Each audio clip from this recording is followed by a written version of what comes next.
নিশিতা ছিলেন এক গ্রামের শান্ত স্বভাবের নারী। স্বামী মারা যাওয়ার পর থেকে তিনি তার একমাত্র ছেলে রাজুকে নিয়ে দিন কাটাচ্ছিলেন।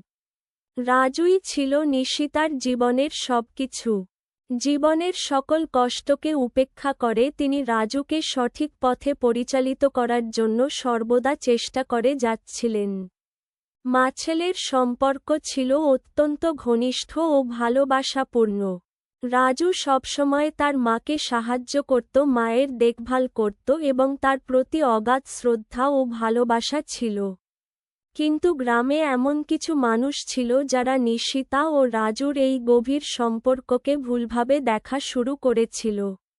সমাজের কিছু মানুষ তাদের ভালোবাসাপূর্ণ মা-ছেলের সম্পর্ককে সন্দেহের চোখে দেখছিল, যা নিশিতা কখনো কল্পনাও করতে পারেননি। একদিন হঠাৎ করেই গ্রামের এক মহিলা কমলার মা নিশিতার কাছে এসে তীব্রভাবে অভিযোগ করলেন, আপনার ছেলে রাজু আমার মেয়ের সাথে অশালীন আচরণ করছে। আপনি কেন কিছু বলছেন না? কমলার মা আরও বললেন, রাজু আমার মেয়েকে ভুল পথে নিয়ে যাচ্ছে, আপনি কিভাবে চুপ করে আছেন? নিশিতা এই অভিযোগ শুনে হতবাক হয়ে গেলেন। তিনি বিশ্বাস করতে পারছিলেন না যে তার ছেলে রাজু এমন কিছু করতে পারে। রাজু তো সর্বদাই সৎ ও সজ্জন ছিল। তিনি রাজুকে ডেকে বললেন, রাজু তুমি কি সত্যিই এসব করছো? রাজু মায়ের সামনে দাঁড়িয়ে দ্বিকণ্ঠে বলল, না মা, আমি এমন কিছুই করিনি, এসবই মিথ্যা অভিযোগ। রাজু জানত যে তার মা তাকে বিশ্বাস করবে, কারণ তাদের সম্পর্ক ছিল বিশ্বাসের উপর প্রতিষ্ঠিত। কিন্তু ততদিনে গ্রামের লোকেরা রাজুর চরিত্র নিয়ে নানা কথা বলতে শুরু করে দিয়েছে। তারা রাজুর বিরুদ্ধে নানা ধরনের গুজব ছড়াতে থাকে এবং বিশেষ করে নিশিতা ও তার ছেলের সম্পর্ক নিয়ে কুৎসা রটাতে শুরু করে। গ্রামের কিছু লোক রাজুর প্রতি বিদ্বেষপূর্ণ মনোভাব পোষণ করছিল, যা ধীরে ধীরে গোটা গ্রামে ছড়িয়ে পড়তে থাকে। একদিন নিশিতা লক্ষ্য করলেন গ্রামের কিছু মানুষ তাদের বাড়ির সামনে জড়ো হয়েছে এবং তাদের সম্পর্কে কুৎসিত কথা বলছে। একজন গ্রামের প্রধান গলাতে তুলে বলল, মা-ছেলের সম্পর্ক এমন হওয়া উচিত নয়, এরা আমাদের গ্রামের পরিবেশ নষ্ট করছে। এই কথা শুনে নিশিতার মন ভেঙে গেল। তিনি জানতেন যে তার এবং রাজুর সম্পর্ক কতটা পবিত্র, কতটা গভীর, কিন্তু গ্রামের মানুষজন তা বুঝতে চায়নি। গ্রামবাসীরা সন্দেহ এবং অপবাদ দিতে শুরু করে। তারা বলত, রাজু এখন যৌবনে পা রেখেছে আর মা-ছেলের সম্পর্কটা আর স্বাভাবিক নেই। এই গুজবের আগুনে গ্রামের লোকেরা তাদের বিরুদ্ধে বিদ্বেষপূর্ণ কথাবার্তা ছড়াতে থাকে। পরিস্থিতি এতটাই খারাপ হয়ে যায় যে গ্রামের প্রধান ও অন্যান্যরা সিদ্ধান্ত নিল নিশিতা ও রাজুকে গ্রাম থেকে বের করে দিতে হবে। নিশিতা গ্রামে প্রভাবশালী কাউকে খুঁজে বের করলেন এবং তার কাছে গিয়ে বললেন, আপনারা আমাদের ভুল বুঝছেন। আমাদের সম্পর্ক সম্পূর্ণ পবিত্র এবং স্বাভাবিক। আমি একজন মা আর রাজু আমার সন্তান। আমাদের সম্পর্ক অন্য যে কোনো মা-ছেলের মতোই। দয়া করে আমাদের প্রতি এমন অপবাদ দেবেন না। কিন্তু গ্রামের মানুষ তাকে বিশ্বাস করতে চাইল না। বরং তারা বলতে লাগল, এরা যদি গ্রাম ছেড়ে চলে না যায় তাহলে গ্রামে অশান্তি বাড়বে। গ্রামবাসীর চাপ দিন দিন বাড়তে থাকল এবং নিশিতা অনুভব করলেন যে তিনি ও রাজু আর এ গ্রামে থাকতে পারবেন না। অবশেষে গ্রামের মানুষের অত্যাচার থেকে বাঁচার জন্য নিশিতা এবং রাজু গ্রাম ছেড়ে অন্য কোথাও চলে যাওয়ার সিদ্ধান্ত নিলেন। তারা যখন গ্রাম থেকে চলে যাচ্ছিল, নিশিতার চোখে ছিল অশ্রু, কিন্তু তিনি জানতেন যে তার ও রাজুর সম্পর্ক পবিত্র এবং সৎ। সমাজের কুৎসা এবং অপবাদের থেকে দূরে সরে গিয়ে তারা নতুন জীবন শুরু করার সিদ্ধান্ত নিলেন। মায়ের ভালোবাসা আর আত্মত্যাগের গল্পটি সমাজের রটনার মাঝে হারিয়ে গেল, কিন্তু নিশিতার মনের শান্তি এবং রাজুর প্রতি তার মমতা কখনো নষ্ট হল না।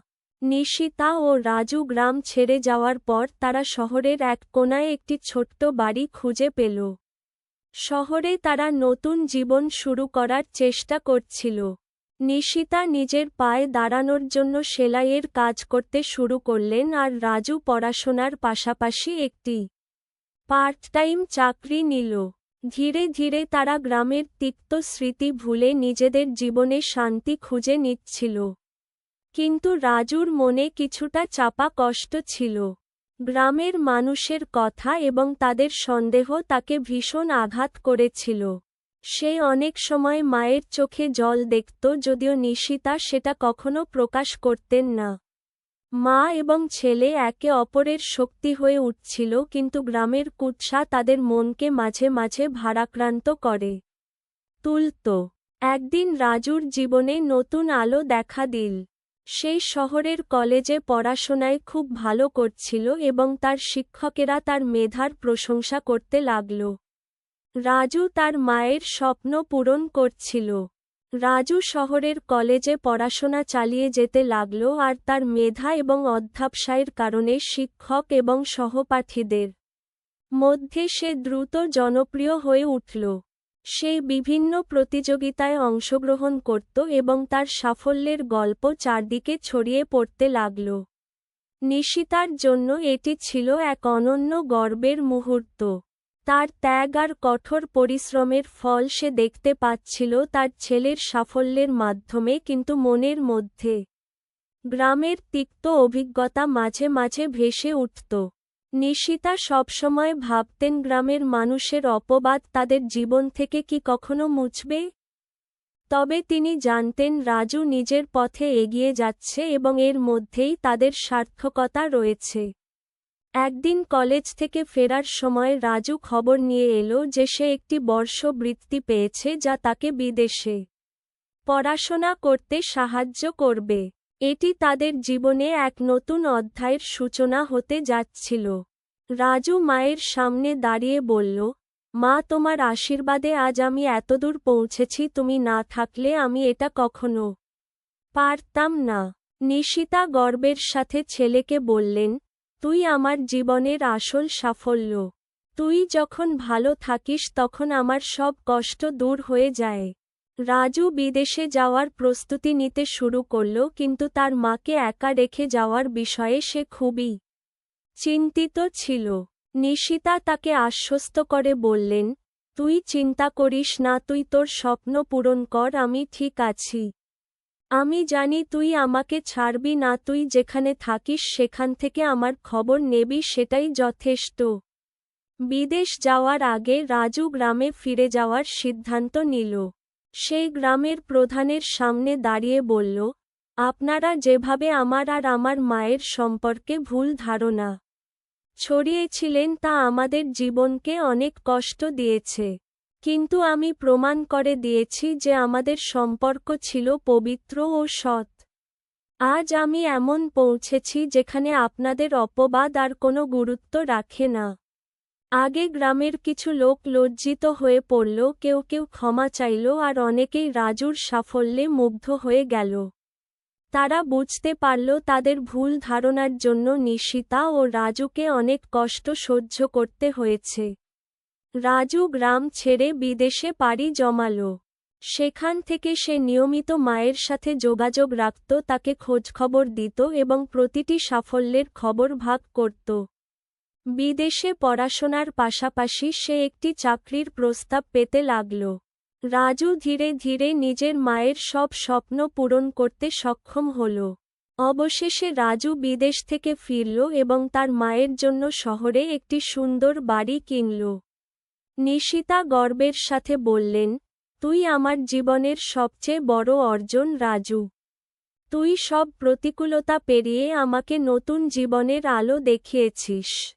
মা-ছেলের সম্পর্ক আগের মতোই মধুর ও গভীর ছিল। তাদের জীবনের সব কষ্ট ও অপবাদ মুছে গিয়ে এখন শুধু সুখের দিনই ছিল সামনে। তারা একসঙ্গে জীবনকে উপভোগ করছিল আর অতীতের সব তিক্ততা ভুলে তারা নতুনভাবে সুখের দিন কাটাচ্ছিল।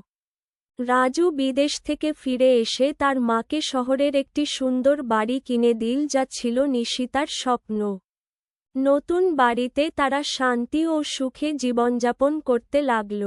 কিন্তু জীবনের পথে সবকিছুই সবসময় মসৃণ থাকে না। রাজু ভালো চাকরির প্রস্তাব পেলেও নিজের মায়ের পাশে থেকে কাজ করার ইচ্ছা প্রকাশ করেছিল। সে চেয়েছিল যে তার মাকে সুখে রাখবে এবং অতীতের সব কষ্টের ধীরে ধীরে ভুলিয়ে দেবে। তবে তাদের জীবনে নতুন এক অধ্যায় শুরু হতে চলেছিল, যা অনেকটাই অপ্রত্যাশিত ছিল। একদিন রাজুর পুরনো বন্ধু অর্পণ হঠাৎই তাদের বাড়িতে এলো। অর্পণ রাজুর ছেলেবেলার বন্ধু ছিল, কিন্তু রাজু যখন বিদেশে ছিল তখন তাদের যোগাযোগ হারিয়ে গিয়েছিল। অর্পণ শহরে একটি বড় ব্যবসা চালাচ্ছিল এবং তার সঙ্গে দেখা হতেই রাজুর পুরনো স্মৃতিগুলো জেগে উঠল। অর্পণ রাজুকে বলল, তুই এখন অনেক বড় হয়ে গেছিস, বিদেশের শিক্ষা আর চাকরির প্রস্তাব সবকিছুই তোর জীবনের এক বড় অংশ। কিন্তু তোর মায়ের কথা শুনে আমি খুবই গর্বিত, তুই তার জন্য যা করেছিস সেটা সত্যিই প্রশংসনীয়। অর্পণের আগমনের সঙ্গে সঙ্গে রাজুর জীবনে এক নতুন সম্ভাবনা তৈরি হল। অর্পণ রাজুকে তার ব্যবসায় সহযোগিতা করার প্রস্তাব দিল। রাজু দ্বিধাগ্রস্ত ছিল, কারণ সে চেয়েছিল তার মায়ের পাশে থাকাকালীন কিছু করতে। কিন্তু অর্পণের প্রস্তাব ছিল এমন কিছু যা তাকে নতুন এক উচ্চতায় নিয়ে যেতে পারত। নিশিতা এই সিদ্ধান্তের সময় রাজুর পাশে দাঁড়ালেন। তিনি বললেন, রাজু, তুই যা কিছু করতে পারলে আমার মনে শান্তি আসবে। তুই চিন্তা করিস না, আমি এখানে ঠিক আছি, তোর সাফল্যই আমার জীবনের সবচেয়ে বড় পাওয়া। অবশেষে রাজু অর্পণের প্রস্তাবের সম্মতি দিল। তারা একসঙ্গে ব্যবসা শুরু করল। শহরে অর্পণের ব্যবসা আগেই প্রতিষ্ঠিত ছিল, কিন্তু রাজুর মেধা এবং নতুন চিন্তাধারার সংযোজনে ব্যবসাটি আরও দ্রুত বিকাশ লাভ করতে শুরু করল। রাজুর কঠোর পরিশ্রম আর মায়ের আশীর্বাদে তারা একটি বড় কোম্পানিতে পরিণত হল। কিন্তু সুখের মুহূর্তের মাঝেও একদিন বড় ঝড় এলো। অর্পণ হঠাৎ অসুস্থ হয়ে পড়ল এবং তার ব্যবসার বেশিরভাগ দায়িত্ব রাজুর উপর পড়ল। রাজু একা এত বড় দায়িত্ব নিতে কিছুটা অপ্রস্তুত হয়ে পড়ল, কিন্তু মায়ের সাহস আর তার দৃঢ় মনোবলের কারণে সে সমস্ত চ্যালেঞ্জকে মোকাবিলা করতে সক্ষম হল। রাজু দিনরাত কাজ করে ব্যবসাকে টিকিয়ে রাখল এবং তার প্রতিটি পদক্ষেপে মায়ের পরামর্শ আর ভালোবাসা ছিল। এর মধ্যে রাজুর জীবনে আরেকটি বড় পরিবর্তন ঘটল। রাজুর সহকর্মী সায়মা, যিনি কোম্পানিতে কাজ করছিলেন, তার সাথে রাজুর বন্ধুত্ব গড়ে উঠল। সায়মা খুবই মেধাবী এবং দায়িত্বশীল একজন নারী ছিল। রাজু ও সায়মার মধ্যে ধীরে ধীরে ভালোবাসার সম্পর্ক তৈরি হল, কিন্তু রাজু কিছুটা দ্বিধাগ্রস্ত ছিল, কারণ সে তার মাকে কখনো একা রেখে নতুন জীবনে পা রাখতে চায়নি। নিশিতা সবকিছু বুঝতে পারছিলেন।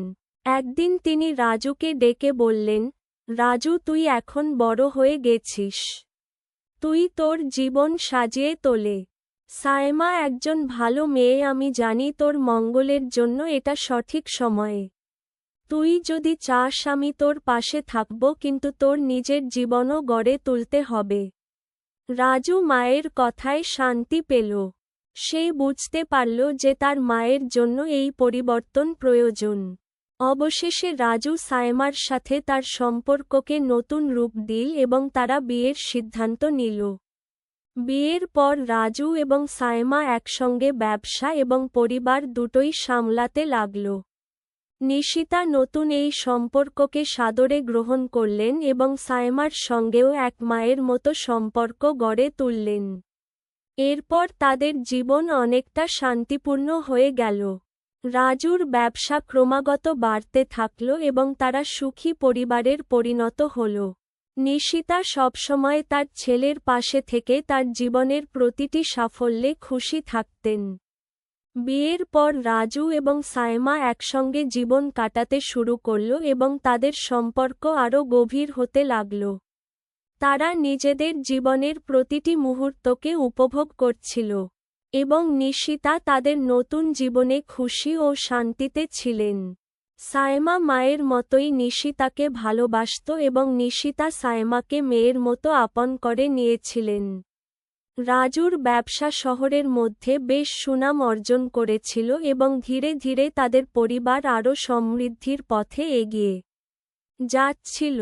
রাজু তার জীবনে মায়ের প্রতি দায়িত্ব পালন করতে কখনো ভুল করেনি এবং তার প্রতিটি সাফল্যের মুহূর্তে মা নিশিতাকে পাশে রেখেছিল। নিশিতা এখন তার জীবনের সবচেয়ে সুখের দিনগুলো উপভোগ করছিলেন কারণ তার ছেলের জীবনে তিনি শান্তি আর সফলতা দেখে নিজেকে সম্পূর্ণ মনে করতেন। কিন্তু জীবনের সুখের মুহূর্তগুলোর মাঝেও কিছু দুঃখের দিন আসে। একদিন হঠাৎ নিশিতা অসুস্থ হয়ে পড়লেন। রাজু ও সায়মা তাকে তৎক্ষণাৎ হাসপাতালে নিয়ে গেল। চিকিৎসকেরা পরীক্ষা নিরীক্ষা করে জানালেন যে নিশিতার হৃৎপিণ্ড দুর্বল হয়ে পড়েছে এবং তাকে দ্রুত চিকিৎসা নিতে হবে। রাজু খুবই আতঙ্কিত হয়ে পড়ল কারণ সে কখনোই ভাবেনি তার মা এত বড় অসুস্থতায় ভুগতে পারেন। চিকিৎসা চলছিল কিন্তু নিশিতার অবস্থা ক্রমশ খারাপ হতে শুরু করল। রাজু সবসময় মায়ের পাশে থাকত, তাকে সাহস দিত এবং বলত, মা তুই আমাকে ছেড়ে যেতে পারবি না, তুই সবসময় আমার জীবনের অংশ হয়ে থাকবি। নিশিতা তার ছেলেকে কষ্টে বললেন, রাজু আমি তোকে সবসময় নিজের সন্তানের মতো ভালোবাসি। তোর সুখের জন্য সবকিছু করেছি, এখন তুই নিজের জীবন সামলাবি আর আমার জন্য চিন্তা করিস না। এটা জীবনচক্র, সময়ের সাথে সবাইকে একদিন বিদায় নিতে হয়। তুই শুধু সুখে থাক, এটাই আমার একমাত্র কামনা। এই কথা শুনে রাজু ভীষণ কষ্ট পেল কিন্তু সে জানত যে জীবনচক্রকে বদলানোর কোন উপায় নেই।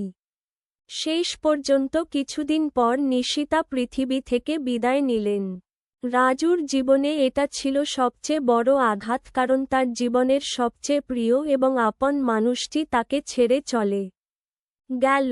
মায়ের মৃত্যুর পর রাজু আরও ধৈর্যশীল এবং শক্তিশালী হয়ে উঠল। সে জানত মায়ের স্মৃতিগুলোই তার জীবনের সবচেয়ে মূল্যবান সম্পদ এবং তার মায়ের শিক্ষা ও ভালোবাসা তাকে সঠিক পথে চলতে সাহায্য করবে। সায়মা সবসময় রাজুর পাশে থাকল এবং তারা একসঙ্গে জীবনের প্রতিটি চ্যালেঞ্জকে মোকাবিলা করল। মায়ের স্মৃতির প্রতি শ্রদ্ধা জানিয়ে রাজু শহরে একটি দাতব্য সংস্থা প্রতিষ্ঠা করল যা দরিদ্র এবং অসহায় মানুষদের সাহায্য করবে। এই কাজের মাধ্যমে সে তার মায়ের ভালোবাসা এবং শিক্ষাকে জীবিত রাখল। মায়ের মৃত্যুর পর রাজু ধীরে ধীরে নিজেকে মানিয়ে নিতে শুরু করল, তবে মায়ের অভাব সবসময় তাকে ভেতর থেকে কুঁড়ে কুঁড়ে খেত। তার মায়ের স্মৃতিগুলোই ছিল তার একমাত্র ভরসা যা তাকে এগিয়ে যেতে সাহায্য করত। নিশিতার মৃত্যুর পর রাজু শহরে তার মায়ের নামে একটি বৃদ্ধাশ্রম প্রতিষ্ঠা করল যেখানে তিনি বৃদ্ধ মানুষদের যত্ন নিতেন।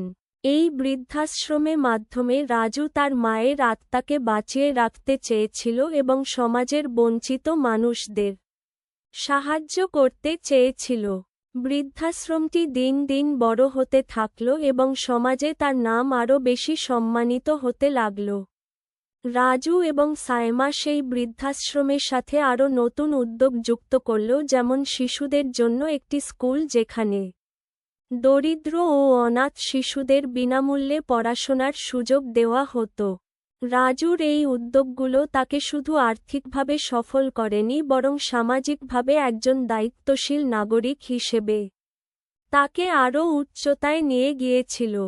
সায়মা রাজুর পাশে থেকে প্রতিটি পদক্ষেপে তাকে উৎসাহিত করত এবং তার পরিবারকে আরও শক্তিশালী করে তুলেছিল। একদিন বৃদ্ধাশ্রমে একটি শিশু এসে রাজুকে জিজ্ঞাসা করল, আপনি এত বড় কাজ করেন কিন্তু আপনার মাকে কোথায়? রাজু সেই শিশুর কথা শুনে চোখের জল আটকে রাখতে পারল না। সেই শিশুটিকে বলল, আমার মা আকাশের তারার মতো, তিনি সবসময় আমার পাশে আছেন।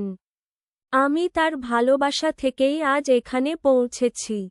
উময়ের সাথে রাজুর পরিবারে নতুন সদস্য যুক্ত হল।